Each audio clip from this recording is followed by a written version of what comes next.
Morning students, welcome to the online class. I am your assistant teacher and the chapter we were discussing is about the first city and this is from your history part. So we have already discussed about Harappa and Mohenjo-daro and River Valley civilization. तो आपको अच्छे से याद होगा ये कि river valley civilisation क्या है और हम उसको रिवर वैली सिविलाइजेशन क्यों कहते हैं और इंडस वैली सिविलाइजेशन क्यों कहते हैं। देखिए, तो अब हमारा जो नेक्स्ट टॉपिक था वो था कि इंडस सिटीज, इंडस वैली यानी इंडस रिवर के आसपास जो शहर बने उसके फीचर्स क्या थे। तो ये जो दो शहर थे, एक हड़प्पा और दूसरा था आपका मोहनजोदाड़ो, जो मैंने आपको बताया कि आज के डेट में, प्रेजेंट डेट में ये आपके पाकिस्तान में है, हमारे यहाँ पे नहीं है। तो ये दोनों जो शहर थे ये बहुत आइडेंटिकल थे, एक दूसरे से काफी ज्यादा मिलते जुलते थे और इस शहर को बहुत अच्छे तरीके से प्लान करके बनाया गया था। हाँ, तो अब हम इसका एक एक करके फीचर देखेंगे। तो पहले होगा हमारा टाउन प्लानिंग, कि टाउन को कैसे प्लान किया गया। देखिए, तो जो टाउन प्लानिंग था ये सबसे यूनिक फीचर है इंडस वैली सिविलाइजेशन का, क्योंकि जितने भी शहर थे वहां पे वो दो पार्ट में डिवाइड थे। एक था आपका सीटाडेल और दूसरा था आपका लोअर टाउन। तो जो सीटाडेल था वो रेज पार्ट था, यानी कि ऊंचाई पे जितने भी शहर थे उसको हम सीटाडेल से डिस्क्राइब करेंगे।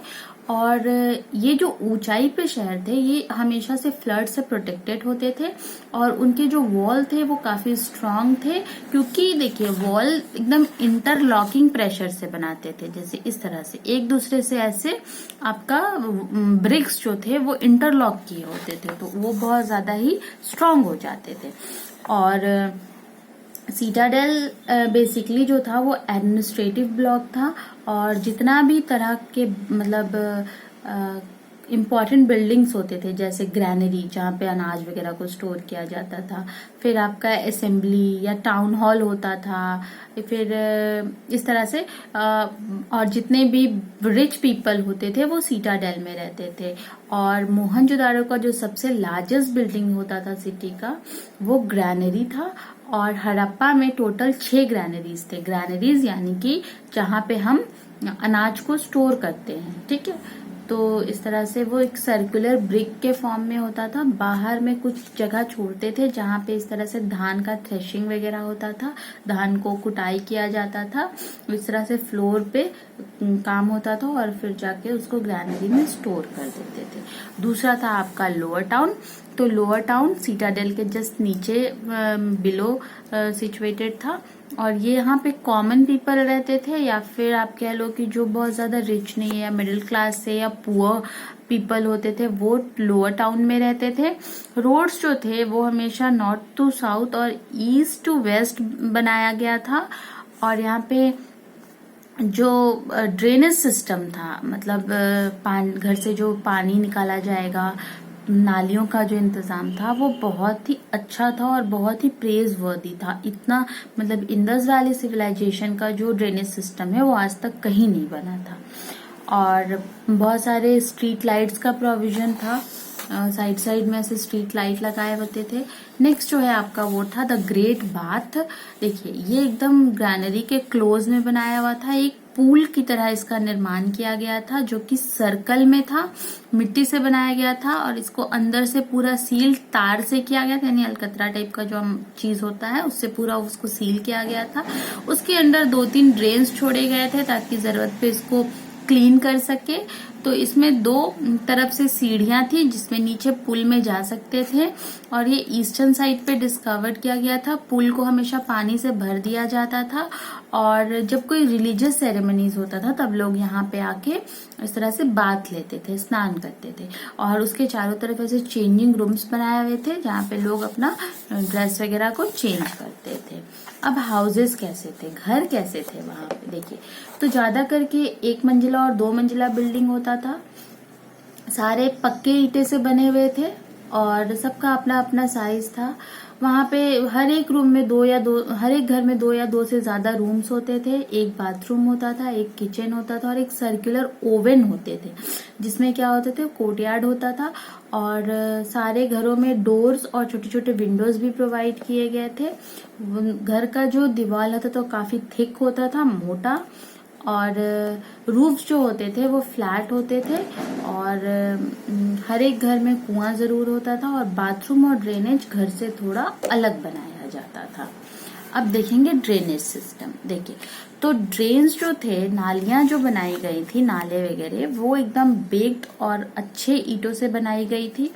किचन और बाथरूम का सारा पानी ड्रेन में जाता था और ये फिर इस तरह से बनाया गया था कि घर से फिर वो बाहर जो मेन ड्रेन होता था उसमें चला जाता था। और बेसिकली ये जो ड्रेन्स होते थे, नालियां, उसके ऊपर ऐसे स्टोन के बड़े बड़े स्लैब्स लगाए जाते थे और ड्रेन को टाइम टू टाइम क्लीन किया जाता था। और ये जो ड्रेन्स होते थे ये मेन स्ट्रीट से हमेशा कनेक्टेड होते थे। अब जो नेक्स्ट टॉपिक है हमारा वो है ऑक्यूपेशन। तो अब हम देखेंगे कि वहाँ के लोग यानी हड़प्पा मोहनजोदारो के लोग क्या काम करते थे।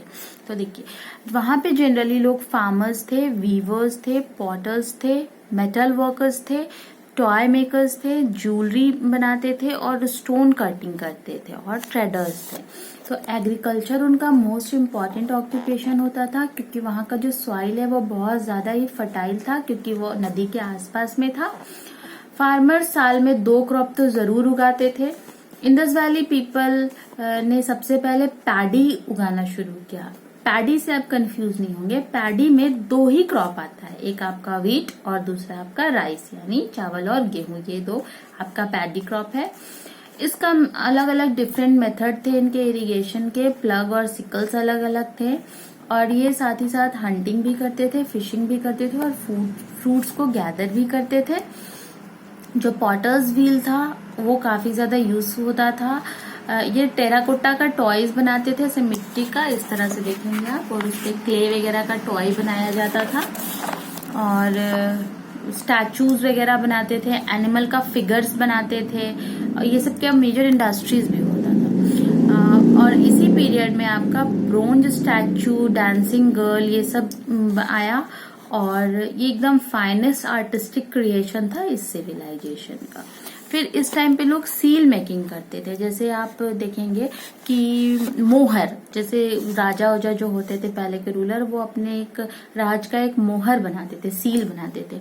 तो यहाँ पे लार्ज नंबर ऑफ सील्स बनते थे, अप्रोक्सीमेटली 2000 वैरायटीज थे सील के, यानी डिजाइन्स वगैरह, जो कि एक्सकावेशन से मिला है।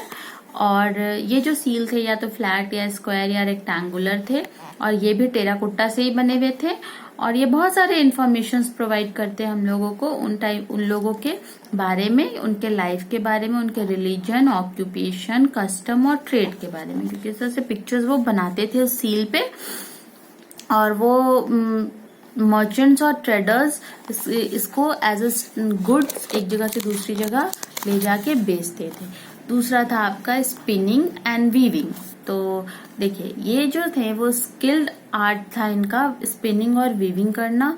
और यहाँ से मतलब वो कॉटन का स्पिनिंग करते थे, फिर उसका धागा निकाल के उसका बुनाई करते थे और वो वुलन क्लोथ्स का मैन्युफैक्चर करते थे शिप और गोट के हेयर्स को निकाल के।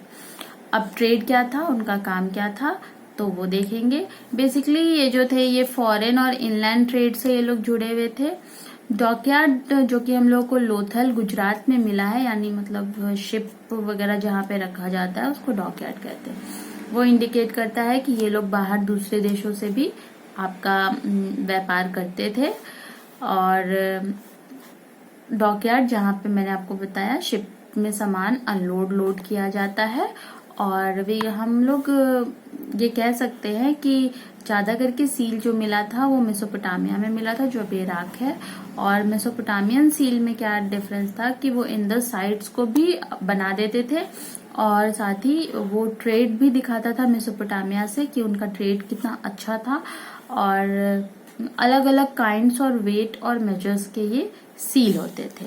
अब जो नेक्स्ट टॉपिक होगा हमारा वो होगा सोशल लाइफ, कि वहाँ पे लोग कैसे रहते थे एक दूसरे के साथ, क्या फेस्टिवल्स को सेलिब्रेट करते थे, कैसे एक दूसरे का हेल्प करते थे। तो ये हम नेक्स्ट टॉपिक में, हम हमारा नेक्स्ट वीडियो में ये मैं आपको बताऊंगी। तब तक आप यहीं तक देखें और रिवाइज करने की कोशिश करें।